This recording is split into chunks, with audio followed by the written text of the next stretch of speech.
दोस्तों, जय हिंद, जय भारत।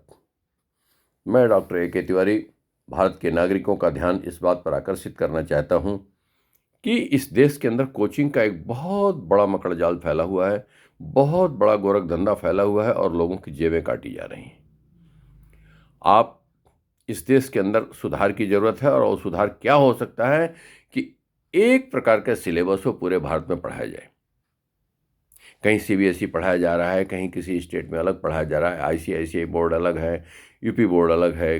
तो ये सब है क्या कि जब आप किसी नौकरी के लिए किसी परीक्षा में बैठते हैं तो वो एग्जामिनेशन एक है, आईएएस के लिए एग्जामिनेशन एक है, टीचिंग के लिए एग्जामिनेशन अलग है, आपके हर नौकरी के लिए, हर एडमिशन के लिए, हर किसी स्पेसिफाइड कोर्स के लिए, चाहे वो आईआईटी हो चाहे वो मेडिकल का हो, एक ही प्रकार का टेस्ट होता है।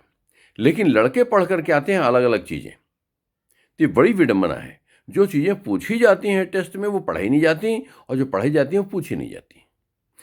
इसी का वजह है कि ये कोचिंग वाले फल फूल रहे हैं।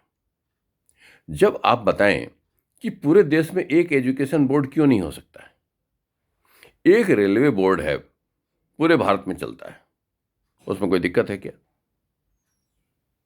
जीएसटी का मोदी जी ने एक नियम ला दिया, सारे टैक्सेस को खत्म करके एक कर दिया। इसमें कोई असुविधा हो रही है क्या? बिल्कुल नहीं हो रही। तो मैं कहता हूं कि सारे एजुकेशन बोर्ड्स को खत्म करके एक प्रकार की सेंट्रलाइज्ड एजुकेशन बोर्ड क्यों नहीं बन जानी चाहिए? ये इस चीज़ की मांग आज आप लोगों से कर रहा हूं, भारत के संविधान निर्माताओं से बात कर रहा हूं, और इतनी ही बात को कहने के लिए दोस्तों मैं आया हूं।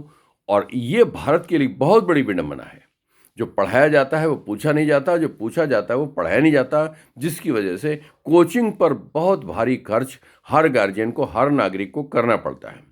किसी की जेब में डायरेक्ट पैसा नहीं डाला जाएगा, बैंक के खाते में पैसा नहीं दिया जाएगा, लेकिन ये पैसे बचते रहेंगे। कूड़ा घर घर से उठाया जा रहा है, आप स्वस्थ रह रहे हैं, आपका पैसा बच रहा है, आपको बहुत सी सुविधाएं मिल रही हैं, पैसा बच रहा है। आपका इंटरव्यू जो अनवांटेड, जिसमें बहुत ज़्यादा टैलेंट की ज़रूरत नहीं, वहाँ इंटरव्यू ख़त्म कर दिया गया है, तो वहाँ आपका घूसखोरी का पैसा रुक गया है। बहुत से सर्टिफिकेट्स, बहुत सी चीज़ें जिसके लिए आप घूमा करते थे, ऑनलाइन हो गया है, वो आपका पैसा बच रहा है। आप इवन कोई भी डॉक्यूमेंट अटेस्ट कराने के लिए गेजेटेड ऑफिसर ढूंढा करते थे, आप सेल्फ अटेस्टेशन पर उसको वेरीफाई किया जा रहा है। तो ये चीज़ें सुधार लाई गई हैं। तो मैं डिमांड ये करता हूं भारत सरकार से कि वन नेशन वन एजुकेशन को भी लाएं दोस्तों। जय हिंद, जय भारत, ताकि लोगों की जेब न कटे, इस बात को ध्यान रखा जाए।